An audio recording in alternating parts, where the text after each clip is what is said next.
Hello friend. Yesterday we have seen some psychometric term like dry air. Dry air means the atmospheric air containing nitrogen, oxygen, and other gases, which is free from the moisture. After that, moisture. Moisture means the air which contains water vapor is called moisture. Saturated air means the air which has absorbed its maximum capacity of vapor और उसके बाद में वो कुछ भी water absorb नहीं कर पाएंगी वो है.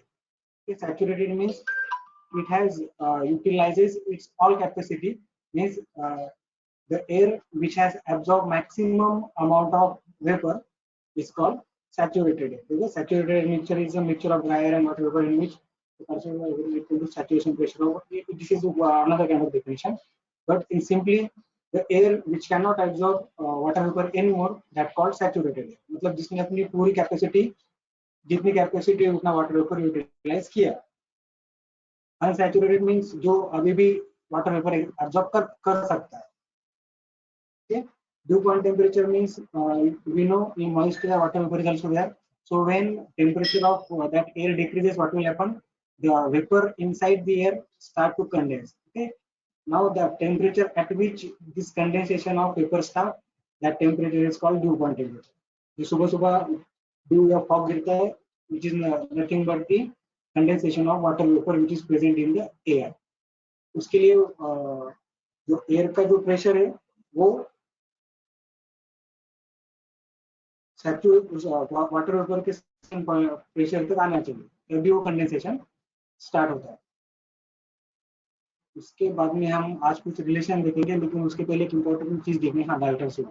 Dalton's law of partial pressure. तो डाल्टन्स लॉ से that the amount of pressure exerted by any mixture is equal to summation of partial pressure of all the constituent. मतलब सपोज हमारे पास एक मिक्सचर है जिसमें एक्स और वाई कॉन्स्टिट्यूएंट है या पार्ट है. तो अगर उस मिक्सचर का प्रेशर पी है तो वो पी कितना रहेगा? Partial pressure of X and partial pressure of Y. Okay, so what is meant by partial pressure? Partial pressure means suppose we remove all the constituent and only one constituent is here which occupy whole volume. अगर आपके पास एक mixture है उसमें दो constituent है x और Y, हमने Y को निकाल दिया, अब एक्स क्या करेगा? पूरा वॉल्यूम ऑक्यूपाई करेगा. बराबर. वो पूरा वॉल्यूम ऑक्यूपाई करने के बाद एक्स का जो प्रेशर रहेगा उसे कहते हैं partial pressure. Okay. The pressure exerted by single constituent, जब हमने दूसरे रिमूव कर दिए और ये सिंगल को अलाउ किया पूरा वॉल्यूम फिल करने के लिए, उसके बाद में उसका जो प्रेशर रहेगा उसे कहते हैं पार्शियल प्रेशर ऑफ एक्स. अब हम क्या करेंगे? सिमिलरली वाई वही रहेगा, एक्स निकाल देंगे. अब वाई क्या करेगा? पूरा वॉल्यूम जो मिक्सचर का वॉल्यूम है वो ऑक्यूपाई करेगा. अब उसका जो प्रेशर है वो रहेगा पार्शियल प्रेशर ऑफ वाई. समझ में आ गया? हमारे पास एक मिक्सचर है, स्पेसिफिक उसका कुछ वॉल्यूम है, हमने बाकी के कंस्टिट्यूएंट निकाल दिए, एक रख दिया. सपोज एक्स और वाई है, वाई निकल दिया, एक्स रखा, एक्स ने पूरा वॉल्यूम ऑक्यूपाई कर लिया. उसके बाद में उसका जो प्रेशर है it is nothing but partial pressure of x. Clear? और उसके बाद में हमने क्या किया? एक्स को निकाल दिया. अब वाई क्या करेगा? पूरा वॉल्यूम ऑक्यूपाई करेगा और जो वॉल्यूम ऑक्यूपाई करने के बाद वाई का प्रेशर रहेगा it is partial pressure of Y. अगर आपके पास 10 कॉन्स्टिट्यूएंट है मिक्सचर में तो वन बाय वन एक को आप अलाउ करेंगे वॉल्यूम भरने के लिए. जो उसका प्रेशर रहेगा उसका partial pressure means we can say that partial pressure of mixture equals to partial pressure of first plus partial pressure of second plus partial pressure of third plus partial pressure of fourth so on. जितने constituent जितने part है, मतलब अब air में कैसा है? Moist air में air और वेपर रहती है. बराबर. तो उस मॉइस्ट एयर का प्रेशर कितना रहेगा? Partial pressure of air plus partial pressure of vapour. बराबर. क्लियर? अब दो ही कॉन्स्टिट्यूएंट एयर और वेपर. अगर किसी एक मिक्सचर में तीन कॉन्स्टिट्यूएंट है तो क्या रहेगा? P1 plus P2 plus P3. P1 क्या? Partial pressure of first constituent plus partial pressure of second plus partial pressure of third.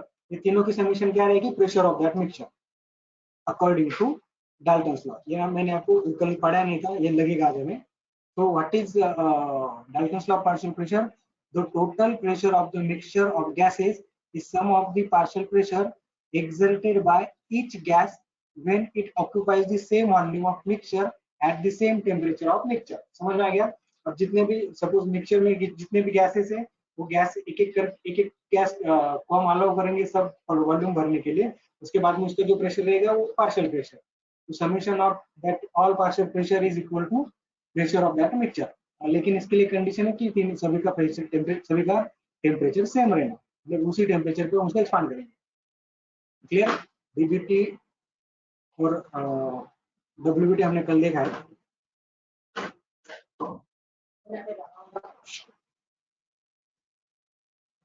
त्यानंतर उसके बाद में हम देखेंगे लिखेंगे हम एब्सोल्यूट ह्यूमिडिटी और स्पेसिफिक ह्यूमिडिटी और humidity ratio। What is meant by humidity? Humidity means amount of water vapor present in unit kg of dry air। Clear? It is called humidity and it is denoted by omega, and that humidity is also called absolute humidity or specific humidity or humidity ratio। ये तीनों भी एक ही term है। What is meant by specific humidity? The ratio of mass of vapor to the mass of dry air is called absolute humidity। मतलब उस air में कितना water vapour present है ये होगा humidity। So humidity equals to mass of water vapor upon mass of air। अब mass of water vapor को हम by using ideal gas equation PV equals to MRT लिख सकते हैं, PV into volume upon RV upon T, और air को PA upon V, PA into V RA upon T। अब देखो इसमें वॉल्यूम तो से एक ही ऑक्यूपाई करेगा बराबर, वॉल्यूम सेम है और उसका टेम्परेचर भी सेम है, तो वॉल्यूम वॉल्यूम और टेम्परेचर कैंसिल हो जाएगा, तो क्या बचेगा यहाँ पर PV upon RV PA upon RA। तो इसको हम अरेंज करेंगे तो PV into RA, RA is denominator of denominator, numerator में जाएगा, और वो जो डिनोमिनेटर ऑफ न्यूमरेटर डिनोमिनेटर में आएगा। क्या हुआ PV upon PA RA upon RB। अब what is mean by gas constant. Okay, अब ये इसमें दो तरीके से बताया। ये हम molecular weight into gas constant equals to universal gas constant, आपको मालूम है बराबर। So what RA upon RB can be written as molecular weight of vapor upon molecular weight of air। इसको मैं दूसरे तरीके से बताऊंगा, पहले समझ लो। Molecular weight of vapour, vapour क्या रहता है वाटर की वेपर। वाटर क्या है H2O, वाटर के दो मॉलिक्यूल हाइड्रोजन का, एक मॉलिक्यूल ऑक्सीजन का। ऑक्सीजन का मॉलिक्यूलर वेट है 16, 16, हाइड्रोजन का 2, उसका हो गया 18 mv का molecular weight of vapour. Molecular of air, air का तो स्टैंडर्ड 20 है, तो ये आता है 0.622। अगर ऐसा आपको याद नहीं रहता तो आप सीधे ये की वैल्यू पुट कर सकते हैं। आर मींस गैस कांस्टेंट, तो एयर का गैस कांस्टेंट है 0.287 किलोजूल पर केजी के लिए। क्लियर। और वेपर का है 0.461, ये कितना है 0.461, ये कितना है 0.287, तो ये आता है 0.622। सेम आंसर, आपको जो भी लगे आपको लिख सकते हैं बराबर। अब देखो इसको हम ये R A upon R B के हम यहाँ पुट करेंगे, जो क्या हो गया omega equals to 0.622 PV upon PV. What is PV, partial pressure of vapour, PA partial pressure of air. Now P is pressure of mixture और एयर। अब ये ऑब्वियसली ये एटमॉस्फेरिक एयर है, pressure of air equals to partial pressure of air partial pressure of vapour. तो PA को हम क्या लिख सकते हैं, P minus sorry P minus PV। So what omega or specific humidity can be written as 0.622 PV upon P minus PV। ये याद रखो, इसके ऊपर न्यूमेरिकल आते हैं, कुछ सिंपल है, आपको सिर्फ वैल्यू पुट करनी होती है, कैलकुलेशन करना होता है, ज्यादा कुछ उसमें है नहीं। ओके, उसके बाद में relative humidity. So what is mean by relative humidity हमने कल देखा। relative humidity it is defined as ratio of partial, ये आपको नई डेफिनेशन है, जो ओरिजिनल डेफिनेशन क्या है, amount of water vapor present in given volume of air to the amount of water vapor present of that air when that air is saturated at same temperature। मतलब air में कितना water vapour है और उसके बाद उसी air को अगर हमने सैचुरेटेड किया तो उसमें कितना वाटर वेपर है, इसका जो रेशियो रहता है इसको हम कहते हैं रिलेटिव ह्यूमिडिटी। मतलब मैं पेन से लिख के देखता हूँ, एक मिनट पूरा वेट करो, पेन लिया मैंने भी। So what is relative humidity, mass of water vapor present in the air upon mass of water vapor present in the saturated air. Okay, so what is it? This is mass of what, mass of vapor in the air. तो उसी air को saturate किया तो कितना मास रहेगा, suppose MS. तो ये हुए हमारे रिलेटिव ह्यूमिडिटी की डेफिनेशन। ओके, अब हम क्या कर सकते हैं, सेम इसको हम क्या लिख सकते हैं, पीवी आरटी यूज करके, पीवी अपॉन आरटी, इसको पीवी अपॉन आरटी बराबर।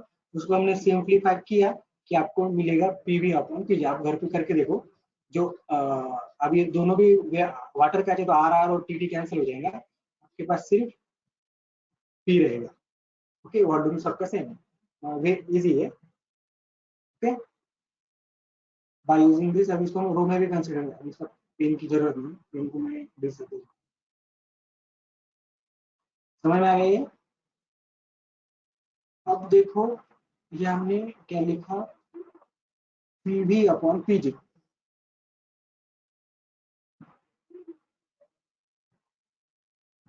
सो ये मतलब आपको एयर का पार्शियल वॉल्यूम मालूम है, सॉरी वेपर का पार्शियल प्रेशर मालूम है, सैचुरेशन प्रेशर मालूम है, तो आप रिलेटिव ह्यूमिडिटी निकाल सकते हो। थोड़ी सी अरेंजमेंट करने के बाद हमें एक नया फार्मूला मिलता है, five equals to PV upon PS in bracket 1 minus ps upon pb divided by 1 minus pv upon pb bracket close। तो सिंप्लीफाई करने के बाद हमको मिलता है 5 equals to mu upon 1 minus mu ps upon pb। PPT में add नहीं किया, थोड़ा सा डिफिकल्ट ऐड करने के लिए, और बुक में वो फार्मूला देख लीजिए, लेकिन जनरली हमें इतना ही फार्मूला लगता है, वो जो मैंने अभी बोला वो कभी कभार यूज होता है। क्लियर? अब उसके बाद में आगे हम देखेंगे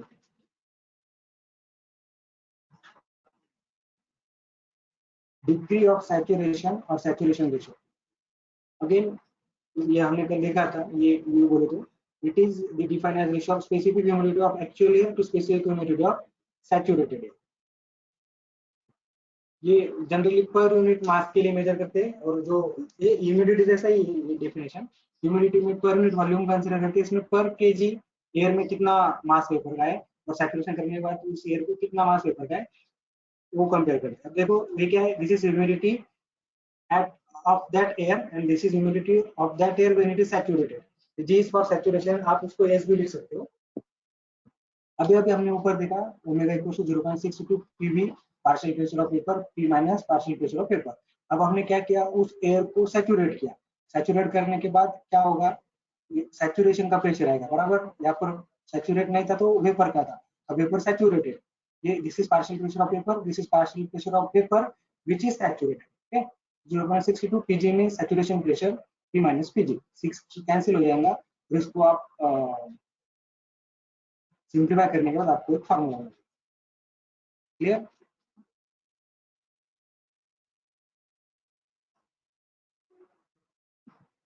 उसके बाद हम देखेंगे कि मॉइस्ट एयर की एंथैल्पी कैसे लिखते हैं। अब moist, what is moist air? It is mixture of dry air and water vapour. Okay, जो वाटर वेपर एब्जॉर्ब किया है एयर में, उसके बाद वो मॉइस्ट बनता है, उसमें एयर रहेगा और वाटर वेपर रहेगा। तो हम उसका उसकी एंथैल्पी कैसे लिख सकते हैं, enthalpy of that moist air equals to enthalpy of air plus enthalpy of vapour. अभी जो वेपर की एंथैल्पी वो पर केजी में रहती है बराबर। अभी 1 केजी तो वेपर रहता नहीं है, वेपर कितना रहता है उसका परसेंटेज मालूम है, omega, amount of mass of water vapour present in the given volume of air. हमारे पास मॉइस्ट एयर का कितना सैंपल है, 1 केजी। 1 केजी में जो एयर है वो, और वो कितना फ्रैक्शन वाटर का है कितना, तो उसको हमने वाटर एंथैल्पी से मल्टीप्लाई किया, ये 1 केजी के लिए, लेकिन हमारे पास 1 केजी नहीं है, हमारे पास कितना है water vapour, omega. What is omega? Humidity, मतलब गिवन एयर में कितना मास है वेपर का, उस मास को मल्टीप्लाई किया तो जो भी 0.5 0.6 वो हमें उसकी एंथैल्पी मिलेगी। अब देखो एयर की एंथैल्पी हम कैसे निकाल सकते हैं, सीपी इनटू टी। ओके, और इसका मास तो हमने एक लिया है, और ये इसका मास हमने 1 केजी लिया है, और 1 केजी में इतना वाटर वेपर प्रेजेंट है बराबर। ठीक है, अब देखो अगर मॉइस्ट एयर में जो वेपर प्रेजेंट है वो अगर सुपर हीटेड रहे तो उसके लिए क्या है, सुपर हीटेड रहे तो फिर से पेन लेता हूँ बेटा, और मैं यहाँ पर ये अपना सैचुरेशन कर रहे, ये हमारा ये सैचुरेटेड वेपर, और सपोज यहाँ पर अपना जो गिवन मिक्सचर में एयर है सपोज सुपर हीटेड है यहाँ पर ठीक है। हमें इस पॉइंट की एंथैल्पी निकालनी, हम कैसे निकालते हैं, ये इसकी एंथैल्पी हमें मालूम है, इसकी एंथैल्पी क्या रहती है एच जी बराबर, और इसकी कैसे रहता है Cp into temperature difference, super heated temperature minus saturated temperature ठीक है। अब ये जी कितना है, ये केजी के लिए, लेकिन अपने अपने पास कितना वाटर वेपर है, सिर्फ ओमेगा बराबर। तो H G plus CP of this vapour into dry bulb temperature to dew point temperature, ये क्या होगा, ये ड्यू पॉइंट टेम्परेचर, यहाँ पर कंडेंसेशन स्टार्ट होगा बराबर, और ये ड्राई बल्ब टेम्परेचर, तो dry bulb temperature minus due point temperature, इतना इतना हमने उसको सुपर हीट किया है, और उसका स्पेसिफिक हीट क्या है सीपी। तो ये क्या होगा, अगर वो वेपर सुपर हीटेड है तो उसकी एंथैल्पी ऐसे निकालेंगे बराबर, ये हो गया एच जी और ये हो गया सीपीडीटी, डीटी मतलब ये टेम्परेचर ड्राई बल्ब टेम्परेचर, ये ड्यू पॉइंट टेम्परेचर, इसका डिफरेंस। ओके, समझ में आ गया। तो इन दिस वे हम इसको कैसे, अभी देखो इसका जो सीपीए 1.0 एयर का जो सीपीए वो 1.005 है, उसको हम कैसे लिखेंगे H 1.005 into temperature of air, obviously dry bulb temperature, plus omega into ये स्टैंडर्ड वैल्यू पुट किया है, और सिर्फ फॉर्मूला याद रखो M into H G plus CP into ये एच वेपर यहाँ पर आप पुट कर लो, क्लियर। जो हो गया मॉइस्ट एयर का enthalpy, it is also important, मैंने अभी तो जो बताया उसके ऊपर एक मतलब एक सिंपल न्यूमेरिकल आता है, वो कैसे आता है मैं बाद में बोलूंगा जब न्यूमेरिकल आएंगे। इसके बाद में पार्शियल प्रेशर निकालने के लिए एक कैरियर इक्वेशन है, ये इंपेरिकल इक्वेशन है, आफ्टर एक्सपेरिमेंट मिला है, उसका कोई प्रूफ नहीं है, तो ये आपको याद रखना होगा। What is PG, partial pressure of saturated air wet bulb temperature, okay, minus P मतलब मॉइस्ट एयर का या मिक्सचर का pressure, PG means saturation pressure, TB means dry bulb temperature, W means wet bulb temperature into 1.8 divided by 2800 minus 1.3 1.8 dry bulb temperature plus 32। ये formula आपको याद रखना होगा। Partial pressure निकालना है तो सैचुरेशन प्रेशर, मिक्सचर का pressure, dry bulb temperature, wet bulb temperature आपको मालूम रहना चाहिए, आप इसको निकाल सकते, समझ में आ गया। सो दीज आर दी, ये हम बाद में निकाल के, आज हमने क्या देखा, फिर से आपको रिवाइज करता हूँ। ये कल देखा था dry air, moist air, saturated air. Saturated air मतलब जो जिसने पूरी जितनी कैपेसिटी उतना वाटर वेपर ले लिया है, उसके बाद में वाटर वेपर एब्जॉर्ब नहीं कर पाएगा, वो एयर को सैचुरेटेड एयर कहते हैं बराबर। ड्यू पॉइंट टेम्परेचर मतलब एयर का टेम्परेचर हम करते कम करते गए तो क्या होगा, आफ्टर फ्लूड सम टाइम, जैसे हम एयर को कूल करेंगे उसमें जो वाटर वेपर है उसका कंडेंसेशन स्टार्ट होगा, जिस टेम्परेचर पे उसका कंडेंसेशन स्टार्ट होगा वो उस टेम्परेचर को ड्यू पॉइंट टेम्परेचर। अब देखो ये इंपॉर्टेंट है, एब्सोल्यूट ह्यूमिडिटी मैंने आपको अभी एक्सप्लेन किया, it is denoted by, it is nothing but how much amount of water vapour present in their, इसको प्रेजेंट रिप्रेजेंट करते हैं ओमेगा से, उसका फार्मूला ये हो गया एब्सोल्यूट ह्यूमिडिटी है, डालते हैं उसका, मैंने बताया आपको relative humidity PV upon PG, या फिर आइदर ये फार्मूला। दूसरा, तीसरा degree of saturation, degree of saturation मतलब गिवन केजी ऑफ एयर, उसमें कितना वाटर वेपर प्रेजेंट है, और उसी गिवन केजी को एयर को हमने सैचुरेटेड किया तो कितना वाटर वेपर प्रेजेंट रहेगा, इसका रेशो। ह्यूमिडिटी जैसा है, लेकिन रिलेटिव ह्यूमिडिटी में क्या करते हैं, यूनिट वॉल्यूम कंसीडर करते हैं, डिग्री ऑफ सैचुरेशन में यूनिट केजी कंसीडर करते हैं, इसका इसका फार्मूला हमें ये मिला बराबर। ये एंथैल्पी और ये पार्शियल प्रेशर। एंथैल्पी में एंथैल्पी कैसे निकालेंगे हम मॉइस्ट एयर की, उसमें ड्राई एयर और वाटर वेपर रहेगा, ड्राई एयर ये ऑलमोस्ट 1 के पास रहते हैं इसलिए इसको फ्रैक्शन से कंसीडर नहीं किया है। तो ओमेगा क्या है कि उसमें कितना 1 kg एयर में कितना वाटर वेपर है बराबर, कितना परसेंट, तो ये हम उसका एंथैल्पी निकाल सकते हैं। अब सुपर हीट रहा तो ऐसा नहीं करेंगे, ये ऐसा जो मैंने आपको बोला, ओके। अब आपको न्यूमेरिकल आएंगे सिंपल, आपको दे रहेगा ड्राइवर टेम्परेचर, वेरिएबल टेम्परेचर, जो लगता है वो, और आपको पूछेंगे फाइंड आउट एब्सोल्यूट ह्यूमिडिटी,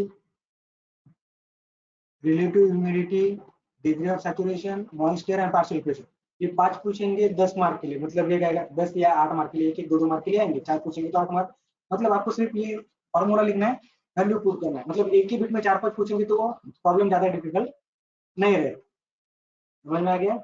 तो ये फॉर्मूले आप कल एक पेज पे लिखे, जब हम न्यूमेरिकल लेंगे तो आपको काम में आएंगे।